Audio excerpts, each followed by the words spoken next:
नमस्कार, उत्तराखंड प्राइम देख रहे हैं आप और मैं आपके साथ हूं चंदा यादव। बुलेटिन की शुरुआत करेंगे हरिद्वार की बड़ी खबर के साथ। आज से कांवड़ यात्रा की शुरुआत, सावन की शिवरात्रि पर समापन होगा। 23 जुलाई तक कांवड़ यात्रा चलेगी। कांवड़ यात्रा के लिए कड़ी सुरक्षा, उत्तराखंड में खास बंदोबस्त किए गए हैं। पहले दिन हरिद्वार से कांवड़ियां पवित्र यात्रा पर निकले हैं। तो ये बड़ी खबर आपको बता रहे हैं, आज से कांवड़ यात्रा की शुरुआत और इसके लिए कड़ी सुरक्षा की गई है। उत्तराखंड में खास बंदोबस्त किए गए हैं कांवड़ यात्रा को लेकर।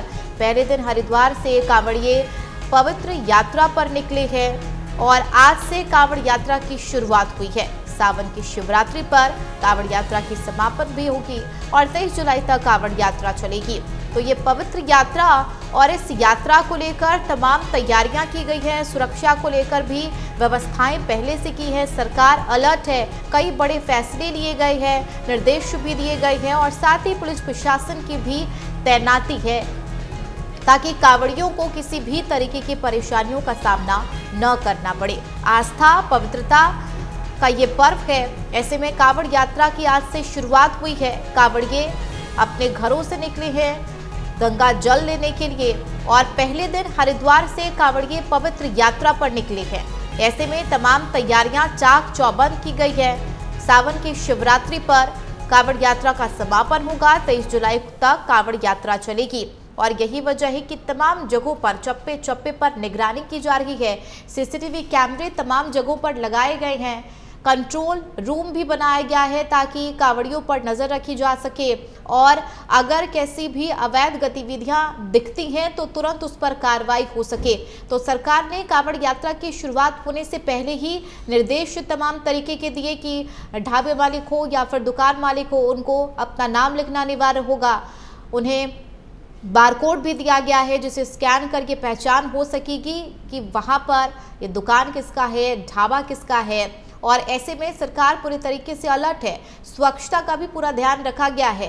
मिलावटखोरों पर भी शिकंजा कसा जा रहा है। इसके साथ ही मांस मदिरा की दुकानों पर भी पाबंदी लगी है, उसे बंद कर दिया गया है और हर मार्ग पर सुरक्षा को लेकर बंदोबस्त किए गए हैं, तैयारियां की गई हैं। आज से सावन महीने और ऐसे में कांवड़ यात्रा की शुरुआत। देहरादून से हमारे संवाददाता मदन सिंह लाइव है। मदन, आज से कांवड़ यात्रा की शुरुआत हुई है, वहां पर किस तरीके से खास तैयारियां और अभी तक कितनी तादाद में कांवड़िए पहुंचे हैं? हाँ चंदा, देखिए आज से जो है विधिवत रूप से कांवड़ यात्रा की शुरुआत होने जा रही है और वहीं आज जो है सावन की भी शुरुआत हो रही है। तो बहुत ही 5 सितंबर महीने को माना जाता है और कांवड़ यात्रा के लिए जो है 1 महीने से यहाँ पे तैयारियां चल रही थी और आज जो है जैसे कि चाहे सुरक्षा व्यवस्था की हम लोग बात करें, उसके साथ ही कांवड़े के स्वागत की बात करें कि ये तमाम व्यवस्थाएं जो यहाँ पर कर ली गई है और हजारों की संख्या में कांवड़िए पहुंच रहे हैं। लेकिन विधिवत रूप से सोमवार को जो है मुख्यमंत्री पुष्कर सिंह धामी स्वागत करेंगे तमाम कांवड़ियों का और हेलीकॉप्टर से कुछ वर्ष यहाँ पे कराने का जो है बात सामने आई है कि हेलीकॉप्टर से जितने भी कांवड़िए होंगे उनके जो है स्वागत किया जाएगा विधिवत रूप से। और कांवड़ यात्रा की शुरुआत तो हालांकि लगभग 1 सप्ताह पहले से हो रही है। तमाम कांवड़िए पहुंचे थे, लेकिन आज जो है वो जल भर के वापस शिवलिंग में जो है जल चढ़ाएंगे। तो तमाम जो है इंतजाम पूरे यहाँ पर दिखाई दे रहे हैं और खासतौर पर अगर सुरक्षा की बात करें तो सुरक्षा की दृष्टि से यहाँ पर जो है हजारों पुलिसकर्मी, उसके साथ ही चाहे जल पुलिस हो, स्थानीय पुलिस है, SDRF, NDRF, ATS, ये तमाम जो है व्यवस्था यहाँ पे की गई है। और जो यात्रा रूट है, कांवड़ यात्रा जो रूट है, चाहे वो हरिद्वार से दिल्ली का रूट है या फिर देहरादून से हरिद्वार का रूट है, यहाँ पर तमाम व्यवस्था की गई है। और तमाम जैसे कि देखा गया कि पहले भी यहाँ पर ड्राइव चलाया गया था कि जो यात्रा रूट है उस पर किसी तरीके की कोई श्रद्धालुओं को परेशानी ना, उसके लिए तमाम व्यवस्थाएं जो है पहले से की गई। ठीक है मदन, सरकार की तरफ से जो कांवड़ यात्रा को लेकर निर्देश जारी किए गए हैं, जिन जगहों पर पाबंदियां लगाई गई है मांस मदिरा पर, वहां पर किस तरीके से निर्देशों का पालन किया जा रहा है? इसके अलावा जो बारकोड दिए गए हैं, क्या उसको भी जो निर्देश दिए गए उसका पालन किया जा रहा है? देखिए, इस पर बिल्कुल कड़ी निगरानी रखी जा रही है और ये जो पहले ड्राइव चला था वहाँ पर तमाम जितने भी, चाहे किसी ने अवैध रूप से वहाँ पर ठेलियां लगाई थी या फिर नाम किसी और का और काम किसी और का, इस तरीके की जो बातें सामने निकल करके आई थी, उस पर पूरा ड्राइव चलाया और तमाम लोग पकड़े भी गए हैं। उसके बाद अब जो है पूरी सुरक्षा के साथ जो कांवड़ यात्रा रूट है वहाँ पर सुरक्षाकर्मी तैनात किए गए हैं और अभी भी जो है निरंतर चेकिंग अभियान चल रहा है। उसके साथ ही रेस्टोरेंट वगैरह भी चेक किए जा रहे हैं ताकि इस तरह की कोई परेशानी सामने ना आए, क्योंकि ये श्रद्धा का महीना है और श्रद्धालु वहां पर पहुंचेंगे। क्योंकि हिंदू धर्म से जुड़े हुए हैं तो किसी धर्म के लोग जो है कांवड़ियों को भोजन कराएं, इस तरीके की परिस्थितियां यहाँ पे पहले से बनाई गई है। और जो इसके लिए ड्राइव चलाया गया था, मुख्यमंत्री साहब ने स्पष्ट तौर पर जो है निर्देश भी दिया है कि अगर श्रद्धालुओं के साथ किसी तरीके की कोई कोताही हुई तो उसको बिल्कुल बख्शा नहीं जाएगा, वो चाहे वहाँ पर। ठीक है, कुल मिलाकर कांवड़ यात्रा की आज से शुरुआत हुई है और ऐसे में कड़ी सुरक्षा के बीच कांवड़िए कांवड़ यात्रा के लिए निकल गए हैं। मदन, आप हमारे साथ बने रहिए, लौटूंगे आपके पास। इसी बीच देहरादून से बड़ी खबर आपको बता दें, आज से कांवड़ मेले की भव्य शुरुआत 23 अगस्त तक चलेगा। आयोजन हरिद्वार को 16 सुपर जोन, 37 जोन और 134 सेक्टरों में बांटा गया है। 4000 पुलिसकर्मी और अर्धसैनिक बल तैनात किए गए हैं। सुरक्षा, भीड़ नियंत्रण और व्यवस्था के लिए पुख्ता इंतजाम किए गए हैं। हरिद्वार को 16 सुपर जोन, 37 जोन में बांटा गया है। तो ये बड़ी खबर आपको बता रहे, कांवड़ यात्रा को लेकर तैयारियां और आज से कांवड़ मेले की भव्य शुरुआत है और यही वजह है कि ये कांवड़ यात्रा 23 अगस्त तक चलेगी, तो इसको लेकर तमाम तैयारियां की गई है। 16 सुपर जोन, हरिद्वार को 37 जोन में बांटा गया है। नियंत्रण और व्यवस्था के लिए भी पुख्ता इंतजाम किए गए हैं। आज से शुरू हुआ सावन का महीना, सीएम पुष्कर सिंह धामी ने भक्तों को बधाई दी है। पवित्र श्रावण मास का शुभारंभ, साथ ही कहा कि समस्त प्रदेशवासियों को श्रावण मास की हार्दिक बधाई। श्रावण मास भक्ति, तप और शिव आराधना का पावन अवसर। तो ये बड़ी खबर आपको बता रही है, आज कांवड़ यात्रा और सावन की शुरुआत। ऐसे में सीएम पुष्कर सिंह धामी ने प्रदेशवासियों को शुभकामनाएं दी हैं, बधाई दी है। सावन महीने की शुरुआत को लेकर सीएम पुष्कर सिंह धामी ने भक्तों को बधाई दी और जो बधाई दी है एक्स पर पोस्ट के जरिए वो आप टीवी स्क्रीन पर देख सकते हैं। बाकायदा उन्होंने लिखा कि सद्भाव और शुद्धता का संचार करें, भगवान भोलेनाथ से यही प्रार्थना है। हरिद्वार से बड़ी खबर, आज से सावन महीने की शुरुआत। भगवान भोलेनाथ की भक्ति में श्रद्धालु डूबे हैं। भक्तों ने दक्ष महादेव मंदिर में पूजा अर्चना की। भक्तों की उमड़ी भारी भीड़। दशेश्वर महादेव मंदिर में भक्तों की भारी भीड़ देखने को मिल रही है। तो ये बड़ी खबर आपको बता रही है, सावन के इस अवसर पर भक्तों का जमावड़ा और भक्तों की भारी भीड़ मंदिरों में देखने को मिल रही है। दशेश्वर महादेव मंदिर में भक्तों की भारी भीड़, तस्वीरें आप देखिए। आज सावन के पावन महीने की शुरुआत हुई है, ऐसे में हर तरफ बम बम भोले की गूंज सुनाई दे रही है। भोलेनाथ के भक्ति में श्रद्धालु डूबे हुए हैं। सभी लोग को सावन का बहुत शुभकामना है। आज हम बहुत पवित्र स्थान पर खड़े हैं, जहाँ की भगवान शंकर का पास टाइम आता है कि जो दक्ष प्रजापति, उनके बेटी ने यहाँ पर दाह किया अपना यज्ञ कुंड में, हवन कुंड में। जो हरिद्वार में कंठर है, ये दक्षेश्वर महादेव मंदिर जो है कंधार में शिव जी के ससुराल है। तो यहाँ पे आज सावन का, जैसा आप सबको पता है कि पूर्णमासी के बाद पहला सोमवार है, तो श्रद्धालु, लाखों श्रद्धालु यहाँ पे जल चढ़ाने, जल अभिषेक करने के लिए आते हैं। और ये शिव जी के ससुराल है, तो कहते हैं, मान्यता है यहाँ पे कि जो शिव जी है वो सावन के महीने में यहाँ पे, जैसे कि आज सावन का पहला दिन है, तो सभी शिव भक्त आते हैं दक्ष प्रजापति पे जल चढ़ाने के लिए। मान्यता है कि भगवान शिव जो है कैलाश पर्वत पर निवास करते हैं, मगर जो सावन का महीना रहता है इस पे भगवान शिव साक्षात यहाँ दक्ष प्रजापति पे निवास करते हैं। चलिए बढ़ेंगे आगे। देहरादून से बड़ी खबर, सीएम धामी ने समीक्षा बैठक की है। सचिवालय में नंदा देवी राजजात यात्रा को लेकर बैठक की। राजजात यात्रा की तैयारियों को लेकर बैठक की है। एम्बुलेंस सेवाओं की व्यवस्था देखी, सुनिश्चित करने के निर्देश दिए हैं और टेलीमेडिसिन सेवाओं की भी व्यवस्था सुनिश्चित करने के निर्देश दिए गए हैं। तो ये समीक्षा बैठक, ये बड़ी खबर आपको बता रहे हैं। टेलीमेडिसिन सेवाओं की व्यवस्था सुनिश्चित करने के भी सीएम पुष्कर सिंह धामी ने निर्देश दिए। सीएम धामी ने समीक्षा बैठक की है और इस बैठक में तमाम तरीके के निर्देश देते हुए सीएम पुष्कर सिंह धामी नजर आए। देहरादून और बागेश्वर में भारी बारिश का अलर्ट किया गया है जारी। राज्य के पहाड़ी इलाकों में भी बारिश की संभावना। मौसम विभाग ने यात्रियों और स्थानीय लोगों को सतर्क किया है। प्रशासन ने संवेदनशील इलाकों में तैनात की है टीमें। नैनीताल, पिथौरागढ़ समेत कई जिलों में भारी बारिश की संभावना। तो मौसम विभाग ने यात्रियों और स्थानीय लोगों को सतर्क रहने के लिए कहा है, चेतावनी जारी की है। संवेदनशील इलाकों में टीमें तैनात की गई है। नैनीताल, पिथौरागढ़ समेत कई जिलों में बारिश होगी। देहरादून और बागेश्वर में भारी बारिश को लेकर अलर्ट जारी किया गया है। तो राज्य के पहाड़ी इलाकों में बारिश की संभावना जताई गई है और मौसम विभाग ने यात्रियों और स्थानीय लोगों को सतर्क रहने के लिए कहा है। साथ ही प्रशासन ने संवेदनशील इलाकों में टीमें तैनात की है, जिसमें नैनीताल, पिथौरागढ़ समेत कई जिलों में भारी बारिश की आशंका। तो ये बड़ी खबर आपको बता रहे, राज्य के पहाड़ी इलाकों में बारिश की संभावना और मौसम विभाग ने अलर्ट जारी किया है। मदन सिंह संवाददाता हमारे साथ लाइव बने हुए हैं। मदन, पहाड़ी राज्यों में लगातार बारिश को लेकर मौसम विभाग ने अलर्ट जारी किया गया है, वो कौन कौन से इलाके जहां पर भारी बारिश को लेकर ऑरेंज अलर्ट जारी किया है? मदन,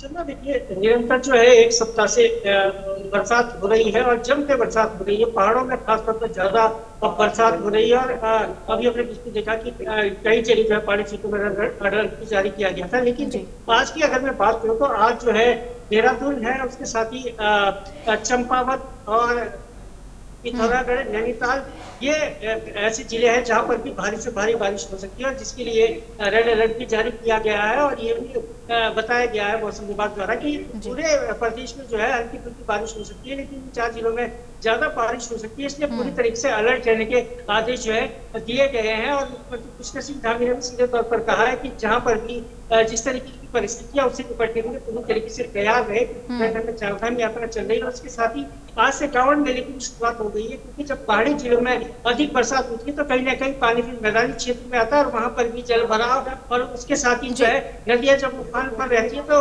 कहीं ना कहीं कई घटनाएं होने की आशंका रहती है। तो उसके लिए पूरी व्यवस्था यहाँ पर की गई है और ये की जा रही है कि सुचारू रूप से सभी व्यवस्थाएं चलेंगी। लेकिन जिस तरीके से बरसात हो रही है और देहरादून में खासतौर पर जिस तरीके कल से निरंतर बरसात हो रही है तो यहाँ पर कहीं ना कहीं परिस्थितियां विकट हो सकती है। मतलब जो संवेदनशील इलाके हैं, खास करके जहाँ पर लैंडस्लाइड का खतरा ज्यादा है, बोल्डर गिरने का खतरा ज्यादा है, वहां पर किस तरीके से तैयारियां की गई हैं, कितनी संख्या में टीमें तैनात की गई हैं?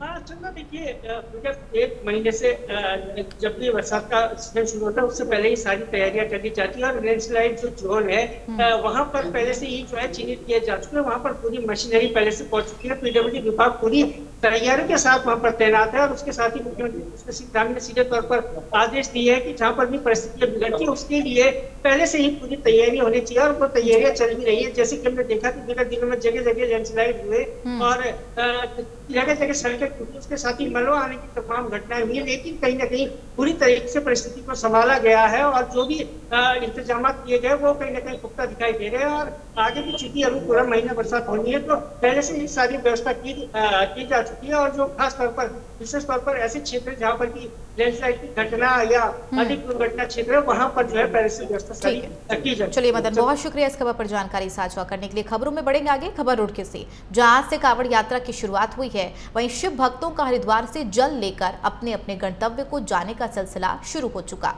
कांवड़ यात्रा में करोड़ों की संख्या में शिव भक्त हरिद्वार जल लेने पहुंचे। वहीं शिव भक्त अलग अलग मन्नत लेकर जल उठा रहे हैं। दरअसल एक शिव भक्त 151 लीटर जल अपने माता पिता की लंबी उम्र के लिए और गंगा जल से स्नान भी कराएगा। साथ ही एक शिव भक्त गौ राष्ट्रमाता घोषित किए जाने को लेकर जल लेकर जा रहा है। 60 टोटल तो मिला के 200 प्लस है और वैसे हमारा 181। मोहल्ले में मतलब आ नहीं पाते, जो जॉब करते हैं, जो आ नहीं पाते उन्हें थोड़ा जल देंगे और अपने घर वालों के लिए आ रहे नीला दुला देंगे, लेके जा रहे हैं। बोले जो भी करते हैं मतलब घर वालों के लिए ही मांग के आते हैं जब भी आते हैं। हाँ, कि हमारे घर वालों के जो भी मांगता है घर वालों के लिए मांगा है और एक जल को हम लेके जाएंगे घर, मंदिर पर स्नान कराएंगे, उसके बाद इस जल से अपने घर वालों को ले जाएंगे। जी बोले। कितना लीटर है ये 151 है। कितने लोग हैं आप? हम 2 जने हैं। हाँ। चलिए बढ़ेंगे आगे और देहरादून से बड़ी खबर आपको बता दें, सीएम धामी ने कलश यात्रा को रवाना किया है। देश भर के करीब 151 पवित्र नदियों से जल एकत्र किया। महामंडलेश्वर संतोषानंद देव महाराज समिति के अन्य सदस्य मौजूद रहे। सीएम धामी ने इस प्रयास की सराहना की है।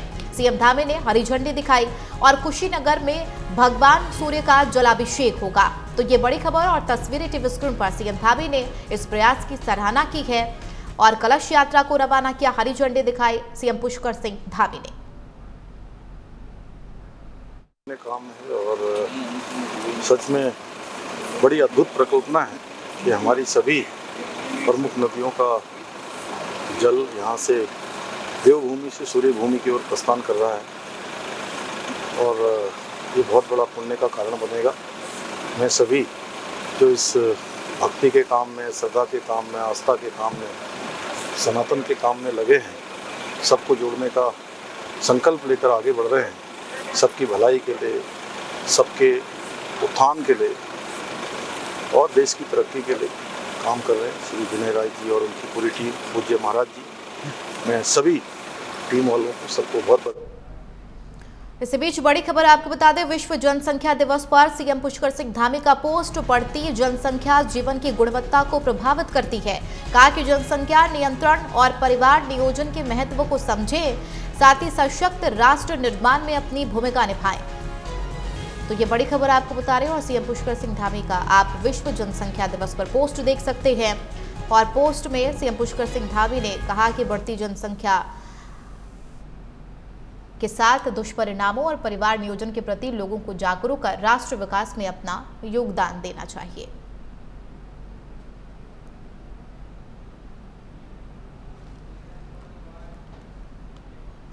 टिहरी में हो रहे पंचायत चुनाव में एक राजनीति की नई तस्वीर देखने को मिली है, जहां देश भर के तमाम चुनाव में लड़ाई झगड़ा और यहां तक कि बंदूकें चल जाती है। वहीं देवभूमि उत्तराखंड में तस्वीर इसके बिल्कुल उलट है। उत्तराखंड के ग्रामीण अंचलों में आज भी गांव के लोग आपसी रजामंदी और सौहार्द को प्राथमिकता देते हैं। प्रदेश के पहले निर्विरोध जिला पंचायत सदस्य रामदयाल सहाय सहित 64 प्रधान पदों पर निर्विरोध प्रधान प्रत्याशियों ने नई मिसाल पेश की है। निश्चित रूप से अभी 10 दिन पहले जिला पंचायत के सदस्यों के लिए एक प्रभारी बनाए गए और उसके आप परिणाम भी आ रहे हैं कि मैं आपके माध्यम से धन्यवाद देता हूँ उत्तराखंड सरकार को भी कि आज पूरे उत्तराखंड में अगर आप बात करते हैं कि अनोपोच को जिला पंचायत सदस्य बना, हमारे टिहरी गढ़वाल के हमारा जो बिष्टोंसी वार्ड है वहाँ से रामदयाल साहब को निर्विरोध सदस्य बनने का गौरव प्राप्त हुआ। उसके तहत ही आज टिहरी जिले के अंदर मुझे लगता है कि शाम तक 3-4 लोग और निर्विरोध आ जाएंगे, सब सहमति बन जाएगी।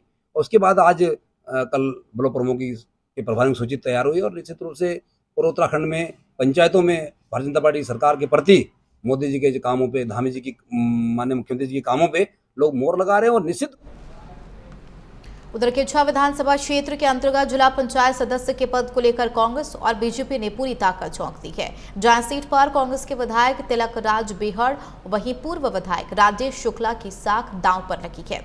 दरअसल इस सीट पर पिछले 25 साल से कांग्रेस का कब्जा है, जिसके लिए बीजेपी के लिए जी तोड़ मेहनत करनी पड़ेगी। वहीं दूसरी तरफ कांग्रेस भी तैयारियां तेज करती दिखी है, जिसको लेकर कांग्रेस अपनी जीत का सिलसिला कायम रखने के लिए लोगों से जनसंपर्क कर रही है।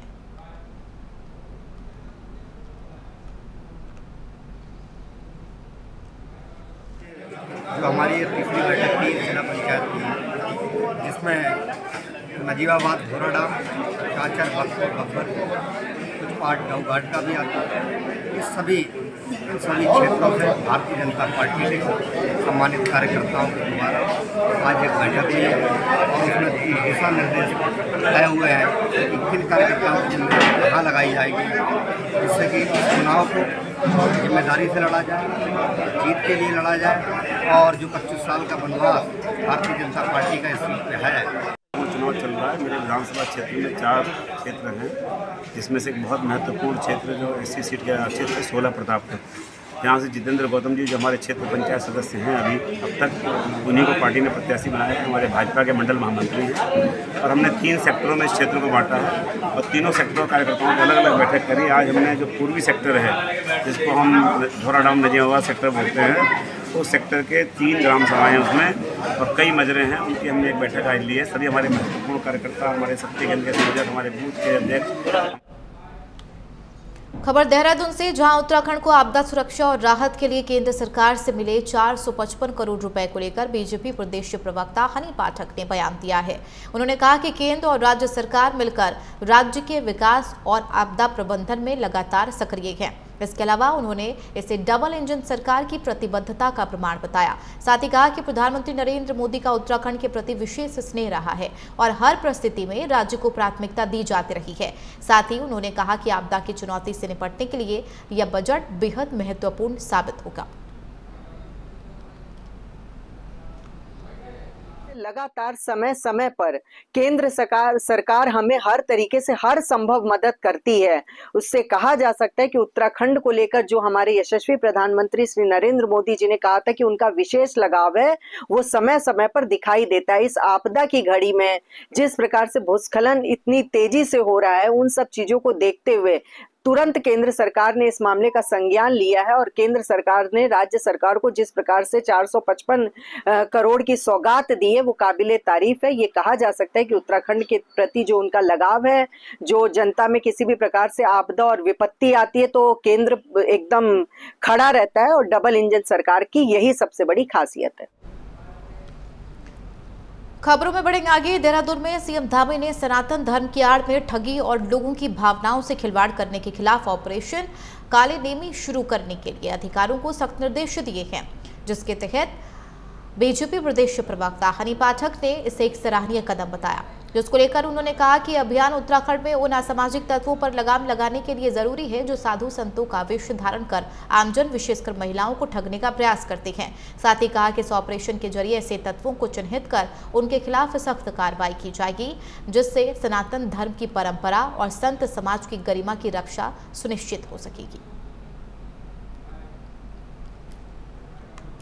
ये बहुत ही सराहनीय कदम हमारे यशस्वी मुख्यमंत्री श्री पुष्कर सिंह धामी जी ने लिया है। ऑपरेशन काल नेमी जो यहाँ पर शुरू किया गया है, इसके तहत लगातार अब आज से ही कार्यवाही होना शुरू हो गई है। 4 से ज्यादा नकली साधु संतों को गिरफ्तार किया गया है और कहा जा सकता है कि विश्वासघात नहीं, अब प्रतिकार होगा। पूरी तरीके से जो लोग हमारे संत सनातन धर्म के प्रति विश्वासघात कर रहे हैं, उनके खिलाफ सख्त से सख्त कार्यवाही की जाएगी, क्योंकि ऑपरेशन काल नेमी के तहत जो हमारे साधु संतों का वेश धारण कर कर एक गलत प्रचार शुरू करते हैं और हमारी महिलाओं और बहनों को एक तरीके से कहा जाए तो अपने जाल में फंसाते हैं, उन सब चीजों को देखते हुए ये ऑपरेशन काल नेमी लागू। खबर देहरादून से, जहां उत्तराखंड में निवेश को बढ़ावा दिए जाने को लेकर 8 और 9 दिसंबर 2023 को देहरादून में ग्लोबल इन्वेस्टर समिट का आयोजन किया गया था। इस इन्वेस्टर समिट के जरिए राज्य में करीब 1 लाख करोड़ रुपए की ग्राउंडिंग हो चुकी है और इस सफलता को देखते हुए राज्य सरकार ने रुद्रपुर में ग्राउंडिंग सेरेमनी का आयोजन करने का निर्णय लिया। उत्तराखंड ग्लोबल इन्वेस्टर समिट की फाइनल ग्राउंडिंग सेरेमनी की तैयारी को लेकर सीएम पुष्कर सिंह धामी ने उच्च स्तरीय बैठक की है। बैठक के दौरान अधिकारियों को तैयारियों को पूरा करने के निर्देश दिए गए। बैठक के दौरान सीएम धामी ने कहा कि यह कार्यक्रम भव्य और प्रभावशाली स्वरूप में आयोजित किया जाए, जिससे राज्य की औद्योगिक प्रगति की नई गति और पहचान मिले। साथ ही गृह मंत्री अमित शाह के पहुंचने की उम्मीद भी की जा रही है।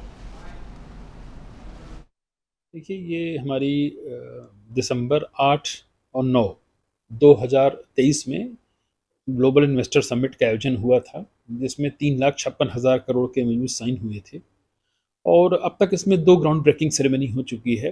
फर्स्ट दौरान समिट ही हुई थी, जिसमें लगभग 41,000 करोड़ की ग्राउंडिंग हुई थी और फिर सेकंड मार्च 24 में हुई थी, जिसमें 71,000 की हुई थी और फाइनल थर्ड जो हमारी ग्राउंड ब्रेकिंग सेरेमनी हो रही है, ये करीब 1 लाख करोड़ के आसपास की है और इसका कार्यक्रम रुद्रपुर में प्रस्तावित है, जिसमें माननीय गृह मंत्री जी के भी आने की संभावना है और ये कार्यक्रम 19-20 किसी भी एक दिन जैसे ही हम लोगों को फाइनल हो जाएगा, आप लोगों को सूचित किया जाएगा। दिसंबर 2023 को उत्तराखंड सरकार द्वारा कराए गए इन्वेस्टर समिट में, जिसमें कि 3,56,000 करोड़ के एमओयू साइन किए गए थे, उसकी ग्राउंडिंग की जो कवायद है वो सरकार द्वारा निरंतर जारी है और अभी की अगर बात करूं तो अब लगभग ग्राउंडिंग का जो आंकड़ा है वो 1 लाख करोड़ के पार पहुंच गया है।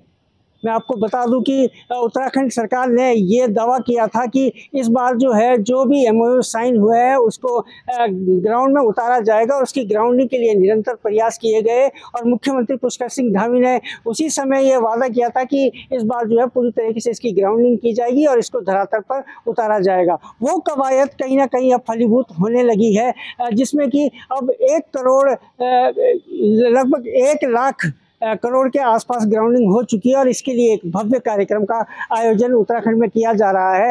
रुद्रपुर में ये कार्यक्रम होगा और लगभग जो है 19 या 20 जुलाई को ये तारीख तय इसकी की जा रही है और ये भी सूचना मिली है कि उस दिन जो है गृह मंत्री अमित शाह इस कार्यक्रम में मौजूद होंगे।